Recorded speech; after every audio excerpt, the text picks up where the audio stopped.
Hello दोस्तों, 3D के इस थर्ड पार्ट में हम एंगल फाइंड आउट करेंगे, यानी एंगल बिटवीन टू लाइंस।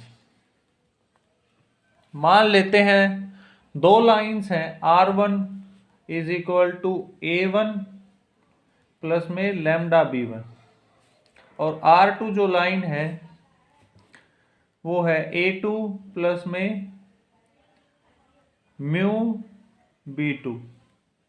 ये लैम्डा और म्यू तो आप जानते हैं स्केलर कांस्टेंट होते हैं। इसका मतलब क्या है कि R1 जो लाइन है वो B1 वेक्टर के पैरेलल है और R2 जो लाइन है वो B2 वेक्टर के पैरेलल है, और R1 जो लाइन है वो A1 से पास हो रही है और R2 जो लाइन है वो A2 से पास हो रही है।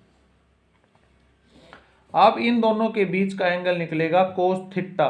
Cos theta will be given by B1 dot B2 upon mode of B1 into mode of B2, magnitude of B1 and B2। ये फॉर्मूला होगा इनके बीच का एंगल निकालने का। पैरेलल कब होंगी? अगर ये दोनों लाइन पैरेलल है, यानी B1 is B1 parallel to B2 या फिर R1 is parallel to R2। इसका मतलब B1 is equal to lambda times B2 for some scalar. ये है पैरेलल लाइन की कंडीशन। अब बात आएगी परपेंडिकुलर की। अगर B1 डॉट B2 जीरो है, यानी कि cos 90 जीरो, तो B1 डॉट B2 जीरो। इसका मतलब दोनों लाइन परपेंडिकुलर होंगी। ये तो थी इसकी वेक्टर फॉर्म। अब बात करेंगे इसी एंगल को कार्टेशियन फॉर्म में निकालने के लिए। कार्टेशियन फॉर्म में कोई भी लाइन है, अगर इसी लाइन की इक्वेशन अब बन जाएगी x minus x1 upon A1 is equal to y minus y1 upon B1 is equal to z minus z1 upon C1, जहाँ पे x1 y1 और z1 इसके पासिंग पॉइंट हैं और A1 B1 और C1 इसके डायरेक्शन रेशियोज हैं। ये मान लेते हैं लाइन फर्स्ट है, और अब सेकंड लाइन इसी तरह से x minus x2 upon A2 is equal to y minus y2 upon B2 is equal to z minus z2 upon C2।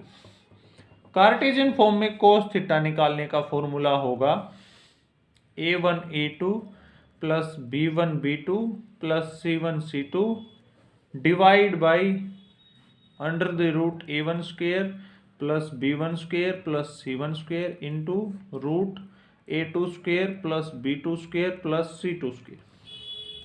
Same बात अगर परपेंडिकुलर होंगी दोनों लाइन, इसका मतलब थीटा जीरो, इसका मतलब क्या होगा परपेंडिकुलर के लिए A1 A2 plus B1 B2 plus C1 C2 is equal to zero.